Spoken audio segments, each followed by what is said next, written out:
बिस्मिल्लाहिर्रहमानिर्रहीम। अस्सलाम वालेकुम नाज़रीन, आप यूट्यूब चैनल देख रहे हैं। मैं इमरान खान हूँ और जो मामला अमेरिका से शुरू हुआ था वो बढ़ता बढ़ता बहुत ज़्यादा बढ़ गया है और पाकिस्तान की हुकूमत को और इस्टेब्लिशमेंट को उसकी वजह से एक मुसीबत पड़ी हुई है। इनका अंदाज़ा पहले ये था कि वहाँ पे अमेरिकन इस्टेब्लिशमेंट की मर्ज़ी के मुताबिक ही इलेक्शन होगा और जो बाइडन दोबारा जीत जाएगा, उसकी पार्टी आ जाएगी और ये अपनी पॉलिसीज़ के साथ आगे बढ़ पाएंगे।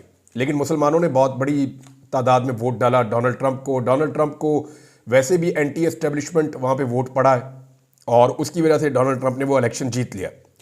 अब अमेरिकन एस्टेब्लिशमेंट को शिकस्त हो गई है, तो जो उसकी प्रॉक्सीज हैं पूरी दुनिया के अंदर, ये उनकी भी शिकस्त है और उनके खिलाफ अब मामला आगे बढ़ेंगे।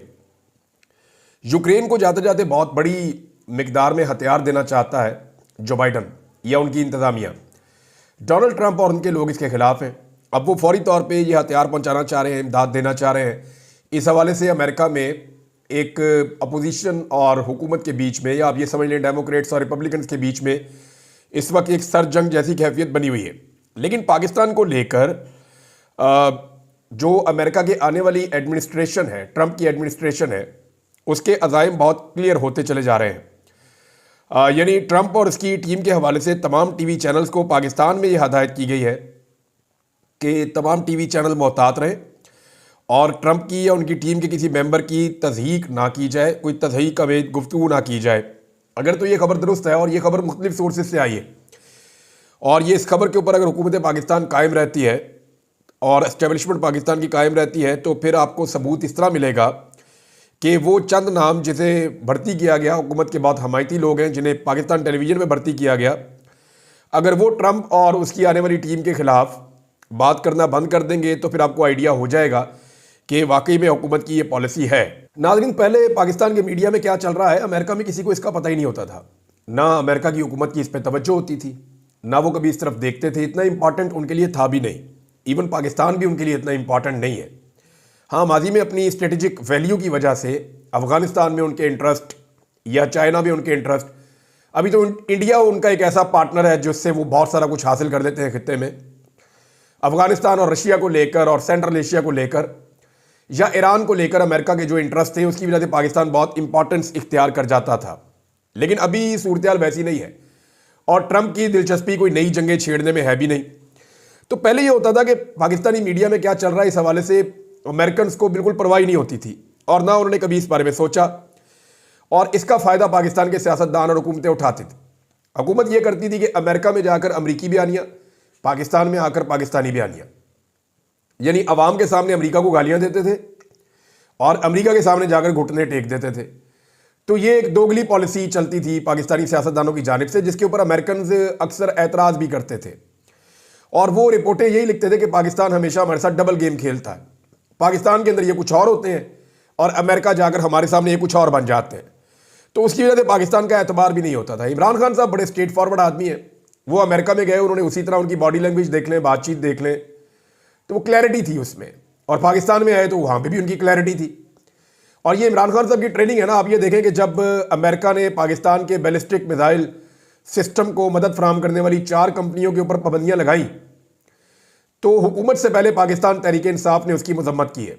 जुल्फी बुखारी और उमर अयूब या बाकी पाकिस्तान तहरीक इंसाफ के जो लोग हैं, इन सब ने इंतज़ार नहीं किया इस बात का कि हुकूमत इसके ऊपर क्या करती है या इमरान खान साहब का क्या मौक़िफ़ आता है। नहीं, स्टेट में सब ने कहा जी पाकिस्तान के ऊपर पाबंदियाँ लगाना या पाकिस्तान के हथियारों को शक की नज़र से देखना या पाकिस्तान में हथियारों को कमज़ोर करना, पाकिस्तानी मिलिट्री को कमज़ोर करना, ये हम इसको बर्दाश्त नहीं करेंगे। उन्होंने ना सिर्फ मजम्मत की बल्कि इसको एक दोहरा मेयार करार दिया, क्योंकि इंडिया के बारे में उनकी पॉलिसी कुछ और है। वैसे मैं आपको ये बता भी देता हूँ कि दूर तक मारने की सलाहियत पे अमेरिका को एतराज़ है ना।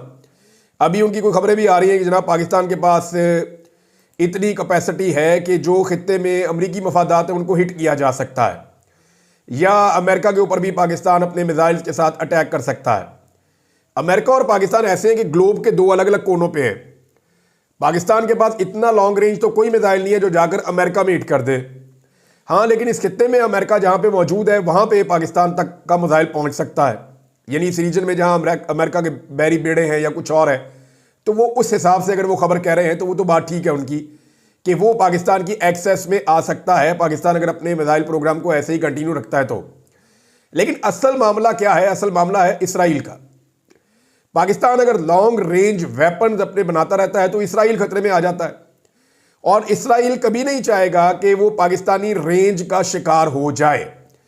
अब जरा अगर आप मुवाजना करें पाकिस्तान का और इंडिया का, तो आपको आइडिया हो जाएगा कि कौन कहां खड़ा है। पाकिस्तान का जो सबसे दूर तक हिट करने वाला मिसाइल है, जो सबसे दूर तक मारता है, उसका नाम है शाहीन 3।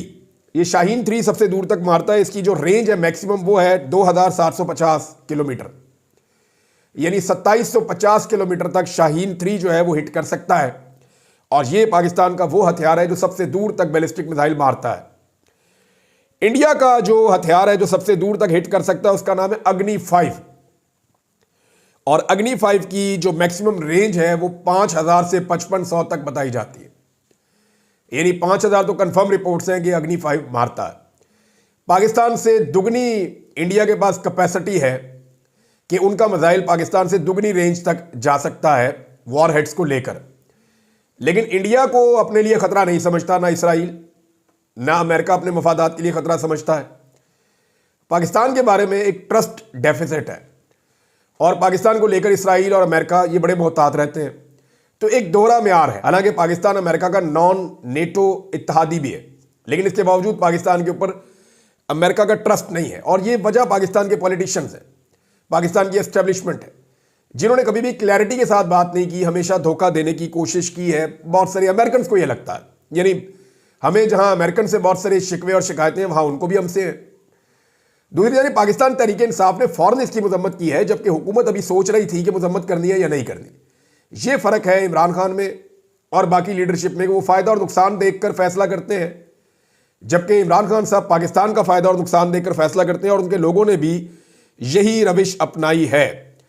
अब हुआ यह है कि वो अमेरिकन जिन्हें पाकिस्तान के मीडिया की फिक्र नहीं होती थी, उन्हें कैसे पता चलना शुरू हो गया। तो उसकी वजह ओवरसीज पाकिस्तानी, जो ओवरसीज पाकिस्तानी अमेरिका में रहते हैं, वो लॉबिंग उन्होंने अपनी बड़ी ज़बरदस्त और तगड़ी कर ली है।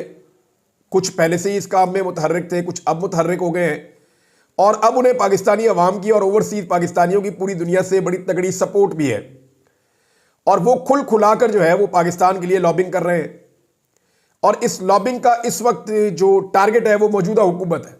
पाकिस्तान में जो मौजूदा रिजीम है या उसके सहूलतकार हैं, वो उनको टारगेट कर रहे हैं। अब अमेरिकन को वो तमाम चीज़ें बताते हैं और पहुंचाते हैं कि जनाब आपके बारे में पाकिस्तान में ये हो रहा है और ये किया जा रहा है और ऐसे किया जा रहा है और इस किस्म के जुल्म और ज्यादतियां पाकिस्तान में हो रही हैं। तो लगातार आवाज़ें उठ रही हैं। अब दो और आवाज़ें उठी हैं, जबकि रिचर्ड ने मजीद ट्वीट्स कर दिए हैं। एक तो जनाब पाकिस्तान के मीडिया को जब ये कहा गया कि आपने अब अमेरिका की आने वाली हुकूमत के खिलाफ कोई बात नहीं करनी, तो मीडिया में कुछ लोगों ने सवालात उठाए कि सर देखें वो तो ये कर रहे हैं वो कर रहे हैं, तो फिर ये तो वन साइडेड हो गया, ये तो इमरान खान का मौक़िफ़ ठीक था कि हम गुलामी कर रहे हैं। वो फिर उन्होंने कहा नहीं जी, दोनों तरफ से सीज़ फायर हो जाएगा, आप बेफिक्र हो जाए, आपने यहाँ से कोई ऐसी चीज़ नहीं करनी कि अमेरिका की आने वाली हुकूमत की तौहीन हो जाए, लिहाजा वहाँ से भी अब नहीं होगी। तो इसके ऊपर हमारे कुछ दोस्तों ने जो है वो इसको सोशल मीडिया में चढ़ा दिया कि अमेरिका की जानिब से अब कोई ट्वीट नहीं आएगा या उनकी जानिब से अब कोई इस तरह की हरकत नहीं होगी। लेकिन उसके बाद हमने देखा रिचर्ड ने दोबारा लिख के डाल दिया कि फ्री इमरान खान। तो वो लगातार ये चीज़ें कर रहे हैं, और ना सिर्फ रिचर्ड ये कर रहे हैं, बल्कि ऐसा महसूस होता है कि डोनाल्ड ट्रंप की जो आने वाली एडमिनिस्ट्रेशन है, उन सब ने यह फैसला कर रखा है कि पाकिस्तान के अंदर जो जुल्म और ज्यादती हो रही है उसके ऊपर उन्होंने क्या मौक़िफ़ लेना है। अब ये एक एडियानो एस्पेहाल्ट है, ये हाउस ऑफ रिप्रेजेंटेटिव के रुकन है, इन्होंने भी एक ट्वीट किया है, और ये जनाब अहम अमरीकी पॉलिटिशियन है। उन्होंने लिखा जी कि I am deeply troubled by the recent reports alleging that dozens of protesters in Pakistan were killed by the national government। वो ये कह रहे हैं जी मुझे बड़ी तकलीफ है इस बात से, और ये पाकिस्तान के अंदर दर्जनों जो एहतजाज करने वाले मुजाहिरीन हैं उन्हें पाकिस्तान की जो कौमी हुकूमत है उन्होंने कत्ल कर दिया है। और इसके ऊपर उन्होंने ये कहा जी कि उसको कवर अप भी किया गया है इस जालिमाना कदम को, और साथ ही उन्होंने इस बात के ऊपर जोर दिया कि स्टेट डिपार्टमेंट को इन इल्ज़ामात के हवाले से एक साफ़ सुथरी तहकीकात जो है वो करवानी चाहिए। और इंटरनेशनल पार्टनर्स जो हैं अमेरिका के, उन्हें भी इसके बारे में देखना चाहिए। तो जनाब, एक तो ये स्टेटमेंट और आ गया। मजीद रोज़ाना कोई ना कोई नया बंदा बोलता है जो डोनाल्ड ट्रंप की टीम का हिस्सा है। जॉर्ज गलोवे का बरतानिया में सियासतदान भी है, रॉयटर भी है, इनका भी स्टेटमेंट आ गया है पाकिस्तान के हवाले से। उन्होंने भी कहा free Imran Khan and all political prisoners in Pakistan. ये उन्होंने भी जनाब ट्वीट कर दिया है और लगातार रीट्वीट हो रहे हैं। 10-10 हज़ार, 20-20 हज़ार इनको रीट्वीट्स मिल रहे हैं। इनकी रीच बहुत ज़्यादा लगातार बढ़ती चली जा रही है। इमरान खान साहब के ट्विटर को टारगेट किया जा रहा है, इमरान खान साहब के सोशल मीडिया को टारगेट किया जा रहा है। और अब हो ये रहा है कि पाकिस्तान तहरीके इंसाफ के अंदर से चंद आवाज़ें जो चुनी गई थी कि आप सोशल मीडिया के ऊपर टारगेट कर दें, अटैक कर दें, इसी तरह पाकिस्तान तहरीके इंसाफ के अंदर से अब चंद आवाज़ें बोलना शुरू हो गई हैं कि सोशल मीडिया को टारगेट ना किया जाए, सोशल मीडिया आईना है। जितना जुल्म होता है वो उतना रिएक्शन देते हैं, जितना जबर और फस्तायत होती है वो उतना रिएक्शन देते हैं। अब मुझे बताएं ना कि इमरान खान साहब को जेल के अंदर एक छोटे से कमरे के अंदर खुड्डे में बंद कर दिया जाता है, उन्हें कई दिन बाहर नहीं आने दिया जाता, उनकी लाइट बंद कर दी जाती है, उन्हें एक जुल्म और जबर का सामना करना पड़ता है इमरान खान साहब को शदीद तरीन। और जो पाकिस्तान के अंदर पाकिस्तान तहरीक इंसाफ के पार्लियामेंटेरियंस हैं वो बात ज़रूर करते हैं, लेकिन उनकी एफर्ट में वो जान नज़र नहीं आती जो होनी चाहिए। वो इमरान खान साहब को रिलीफ दिलाने में नाकाम रहते हैं। तब पूरी दुनिया में जब ये खबर बाहर निकलती है तो पूरी दुनिया में एक उसके ऊपर रिएक्शन आता है। अब वो रिएक्शन कितना होगा ये हर आदमी अपने तौर पे तय करेगा। तो हर रिएक्शन एक एक्शन का नतीजा है। ये जो कुछ भी आज सोशल मीडिया पे हो रहा है, आज से पहले क्यों नहीं हो रहा था? ये सारा का सारा रिएक्शन है। अगर एक्शन रुक जाएगा तो रिएक्शन भी रुक जाएगा। हाँ, चंद लोग हैं जिनके बारे में आप ये कह सकते हैं कि वो एंटी पाकिस्तान है, या वो एंटी मिलिट्री है, या वो पाकिस्तान के खिलाफ जो है वो एक प्रोपेगेंडा हमेशा से खड़ा करते आए और आइंदा भी करते रहेंगे। ऐसे लोग मौजूद हैं, उनके खिलाफ आप एक बयानिया बना भी सकते हैं और वो लड़ाई चलती रहेगी। लेकिन ये जो हजारों लाखों की तादाद में लोग आ गए बीच में, ये सारे गद्दार तो नहीं हो सकते ना। ये एक्चुअली सारे रिएक्शन दे रहे हैं जुल्म का, जबर का, फस्तायत का, इंसानी हकूक़ की खिलाफ वर्जियों का। और ये रिएक्शन रुक जाएगा फौरी तौर पे जैसे ही जुल्म और जबर रुक जाएगा, जैसे ही एक्शन रुक जाएगा तो ये रिएक्शन भी रुक जाएगा, चीज़ें ठीक होना शुरू हो जाएंगी। लेकिन पाकिस्तानियों की आंखों का ऑपरेशन हो गया, ये बात अब हमेशा रहेगी, इससे हम भाग नहीं सकते। इमरान खान साहब का सोशल मीडिया तो टारगेट हो ही रहा है, लेकिन जो सोशल मीडिया को टारगेट करने वाले लोग थे उनके मुकाबले में पाकिस्तान तहरीक इंसाफ से कुछ और आवाज़ें उठी हैं। जैसा कि बैरिस्टर सलमान नियाज़ी साहब ने बात की है, आमिर मुगल साहब ने बात की है, कुछ और पाकिस्तान तहरीक इंसाफ के जो दरीना लोग हैं वो ये बात करना शुरू हो गए हैं कि सोशल मीडिया जो है वो इमरान खान साहब ही उसकी पॉलिसी बताएंगे कि क्या है। और इनका ये मानना है कि इमरान खान साहब की ताकत और हथियार है सोशल मीडिया, इसे कमज़ोर करने का मतलब जो है वो पाकिस्तान तहरीक इंसाफ को और इमरान खान को कमज़ोर करना है। उन्होंने कहा एक अहम नुक्ता ज़हन में रखना होगा कि तहरीक इंसाफ की सोशल मीडिया टीम सिर्फ इसलिए ही कह सकते हैं जो इमरान खान के ऑफिशियल ट्विटर हैंडल के बयानिए को फैलाती है, इससे हटकर कोई और बयानिया फैलाए वो हमारी सोशल मीडिया टीम हरगिज़ नहीं है। तो इमरान खान साहब का जो सोशल मीडिया के ऊपर बयानिया होता है ना, वो मैंने कई दफ़ा देखा कि पाकिस्तान तहरीक इंसाफ के अच्छे खासे जो अरकान असम्बली हैं वो भी उसको ट्वीट नहीं कर पाते। तो इसको ज़रा आप समझें थोड़ा सा कि पाकिस्तान तहरीक इंसाफ की जो मौजूदा क़यादत है वो खड़ी है मिसाल के तौर पे 20 पे, इमरान खान साहब खड़े हुए हैं 80 पे, और पाकिस्तान तहरीक इंसाफ का जो सोशल मीडिया है वो इमरान खान साहब के साथ खड़ा है, कभी 80 पे कभी 100 पे। ये नहीं वो इमरान खान साहब से 2 कदम आगे भी बात बढ़ जाते हैं। लेकिन अगर पाकिस्तान तहरीक इंसाफ इमरान खान साहब के साथ आकर खड़ी हो जाए बराबर पे, और जो रद्द अमल इमरान खान साहब का होता है, जिस बहादुरी से वो लिखते हैं या बोलते हैं, अगर ये यहां तक आ जाए तो फिर सोशल मीडिया के लोगों को ज़्यादा आगे बढ़ने की ज़रूरत ना रहे। तो एक्चुअली हो ये रहा है कि पाकिस्तान तहरीक इंसाफ की क़यादत इमरान खान साहब के बयानिए को मौसर तरीके से नहीं चला पाती, जिसके बाद सोशल मीडिया के वो लोग जो पॉलिटिकली ट्रेंड नहीं है, वो मिडिल क्लास है, वो अपना रिएक्शन देते हैं, वो इमरान खान साहब के बयानिए को लेकर आगे बढ़ते हैं। जब उन्हें डायरेक्शन नहीं मिलती, सिर्फ इमरान खान साहब की एक ट्वीट या एक स्टेटमेंट मिलता है, तो फिर वो अपनी डायरेक्शन खुद बनाते हैं। इसको ये बहुत टेक्निकल है, जो समझदार लोग हैं उन्हें पता चल गया मैं क्या बात कर रहा हूं। तो पाकिस्तान तहरीक इंसाफ और इमरान खान की ताकत सोशल मीडिया है और ये सब लोग जानते हैं। इमरान खान साहब के अपने ट्विटर अकाउंट पे अगर आप देखें ना तो आपको हैरत होगी जो मैं अब आपको बताने वाला हूं। ये अशर बाजुआ साहब की एक रिसर्च है, इसको आप देखें तो आप हैरान हो जाएंगे। सन 2022 दिसंबर से लेकर आज के दिन तक का डाटा उन्होंने इकट्ठा किया और यह डाटा बताता है कि दिसंबर 2022 में सबसे ज़्यादा जो ट्विटर फॉलोअर्स थे किसी लीडर के पाकिस्तान में वो इमरान खान साहब के 18.4 मिलियन थे। उसके बाद मरियम नवाज के 7.8, शहबाज शरीफ के 6.4, नवाज शरीफ के 1 मिलियन, बिलावल के 5 मिलियन, जबकि मौलाना फजलुर रहमान के 5,63,000। अब दिसंबर 2024 तक कितना फर्क पड़ा जरा आप ये देखें, इन 2 सालों के अंदर किसको अवाम ने कितना फॉलो किया। इमरान खान साहब के जो फॉलोअर्स के अंदर इजाफा हुआ गुज़िश्ता 2 सालों में वो 26,60,000 से ज्यादा हुआ, 26,60,000 से जायद, और इसके लिए उन्होंने 1 रुपया भी खर्च नहीं किया। जबकि मरियम नवाज बेशुमार पैसा खर्च करने के बावजूद 3 लाख फॉलोअर्स इकट्ठे कर सकी, शहबाज शरीफ 3 lakh followers, Nawaz Sharif 1 lakh follower, Bilawal 1 lakh follower, और मौलाना फजलुर रहमान जो हैं वो 1 लाख फॉलोअर से भी कम इकट्ठे कर पाए। इसका मतलब क्या है? इसका मतलब यह है कि पाकिस्तान के अंदर जो आवाज लोगों को सबसे ज्यादा अपील कर रही है वो इमरान खान की है। पाकिस्तान के सारे लीडर्स जितने भी हैं, बड़े बड़े लीडर्स, उन सबको मिलाकर जितने लोगों ने फॉलो किया है वो 25% बनता है। यानी इमरान खान के मुकाबले में जितनी पॉलिटिकल पार्टीज हैं उन तमाम के जो बड़ी लीडरशिप है उन सबको जितने लोगों ने फॉलो किया पूरे 2 साल में वो 25% है। जबकि इमरान खान साहब को जो फॉलो किया गया इन 2 सालों में वो अकेले आदमी को 75% है, हालांकि 1.5 साल से वो बंदा जेल में पड़ा हुआ है। अब आप अंदाजा कर लें कि इमरान खान साहब की सोशल मीडिया पे कितनी ताकत है और कितनी तकलीफ होगी इमरान खान साहब के इस सोशल मीडिया के अकाउंट से। नाज़रीन, अमेरिका के हवाले से एक बात मैं आपको कर दूं कि अमेरिका की जो आने वाली एडमिनिस्ट्रेशन है ना, उसमें एक सोच डेवलप हो चुकी है और एक ट्रेंड उनके अंदर यह बन चुका है कि पाकिस्तान में जुल्म और ज्यादती हो रही है और उस जुल्म और ज्यादती को रुकना चाहिए। अब पाकिस्तान की एस्टेब्लिशमेंट और पाकिस्तान की हुकूमत के लिए यह बहुत मुश्किल होगा। इन्हें बहुत जल्दी ये फैसला करना पड़ेगा कि अमेरिका से टक्कर लेनी है, उनके साथ जंग करनी है, लड़ाई करनी है और उनके साथ एक नई लड़ाई में जाना है, या फिर इन्होंने पाकिस्तान में जो है वो ये 2 नंबरी और फ्रॉड बंद करना है जो बाइडन हुकूमत के साथ मिलकर इन्होंने शुरू किया था। जो बाइडन एडमिनिस्ट्रेशन जो थी उन्होंने इनको खुली छूट दी है और फिर रिजीम चेंज ऑपरेशन के बाद से लेकर अब तक जो कुछ भी हुआ उसमें इनको मुकम्मल सहूलतकारी मिली है।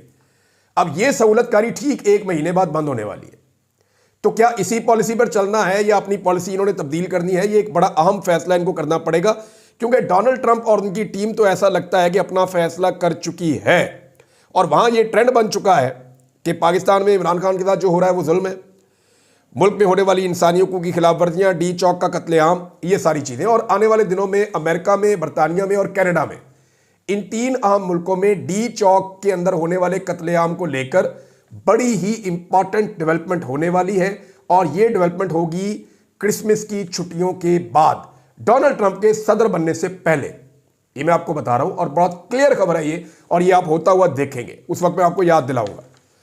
एक और खबर है नाज़रीन, वो ये है कि पाकिस्तान में जो सफ़ेद इमारत है इस्लामाबाद में, उसके अंदर से कुछ आवाज़ें उठी हैं, लेकिन इन आवाज़ों का क्या कोई फ़ायदा है?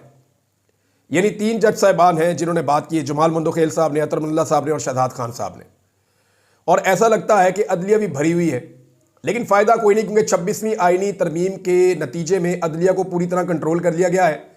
अपनी मर्जी के जजों का बेंच बना लिया गया है, उस बेंच के ज़रिए से अपनी मर्जी के फैसले लिए जाएंगे। बाकी अदलिया के इख्तियारात जो हैं वो बहुत कम कर दिए गए हैं और अदलिया के अंदर जजों की तैनातियों और अहम फैसलों के हवाले से पार्लियामेंटेरियंस को ज़्यादा इख्तियारात दे दिए गए हैं। और एक बैलेंस जो हमेशा हुआ करता था कि जजेस फैसले करते थे कि अदलिया कैसे चलेगी, वो फैसले अब जजेस नहीं कर पाएंगे, वो फैसले अवामी नुमाइंदगान करना शुरू कर देंगे। यानी वही अब जजों की तकरीरें और बाकी सारे मामलात पर हावी रहेंगे। यानी जिनके खिलाफ केसेस होते हैं वही बताएंगे जनाब जज किसको रखना और किसको नहीं रखना, और जजेस वफादारी की बुनियाद के ऊपर रखे जाएंगे। जजेस ओबीडियंस, इस बुनियाद पर कौन सा जज किस सियासी जमात से कितना वफादार है, इसकी बुनियाद के ऊपर जजों की तकरीरें अब ऐसे हुआ करेंगी जैसे अपने बंदे लगवाने हैं तो अपने जज लगवाने, ये चीज़ें होंगी। तो अदलिया का तो सत्यानाश हो गया, उसके बाद ये आवाज़ें उठने का फ़ायदा क्या है? लेकिन फिर भी जस्टिस अतर मुल्ला ने कहा कि 2017 से मुकदमा सुप्रीम कोर्ट में ज़ेर इल्तवा है, जबकि रियासत हुकूमत गिराने और लाने में मसरूफ़ है, इदारे सियासी मुखालफिन के पीछे पड़े हुए हैं। जमाल मंदोखेन साहब ने कहा कि रियासत की क्या बात करें, 3 वज़ीर आज़म मारे गए, तीनों वज़ीर आज़म के मुकदमात का क्या बना। बलूचिस्तान में सीनियर तरीन जज भी मारा गया, कुछ पता नहीं चला। असल बात यह है कि कुछ करने की ख्वाहिश नहीं है। दीगर 2 सूबों की निस्बत सिंध और पंजाब में तफ्तीश इंतहाई नाकस है। जब तक रियासती इदारे पॉलिटिकल इंजीनियरिंग में मुलव्वस होंगे यही हाल होगा। लोगों को इदारों पर यकीन नहीं, लोग चाहते हैं सारे काम सुप्रीम कोर्ट करे। जस्टिस अतर मनल्ला साहब ने कहा, यह इदारा सुप्रीम कोर्ट भी इतना सच बोलता है जितना हमारा मुआशरा। 40 साल बाद मुंतखब वज़ीर आज़म के कत्ल का एतराफ़ किया गया। वज़ीर आज़म के कत्ल से बड़ा जुर्म क्या हो सकता है? किसको जिम्मेदार करार देकर सजा दी जानी चाहिए थी? आइन पर अमल होता तो ये हालात ना होते। जस्टिस शहजाद मलिक साहब ने ऑब्जर्वेशन दी कि जिस मुल्क में वज़ीर आज़म का ये हाल हो कि आम आदमी का क्या हाल होगा। वज़ीर आज़म एक दिन वज़ीर आज़म हाउस में होता है तो दूसरे दिन जेल में होता है।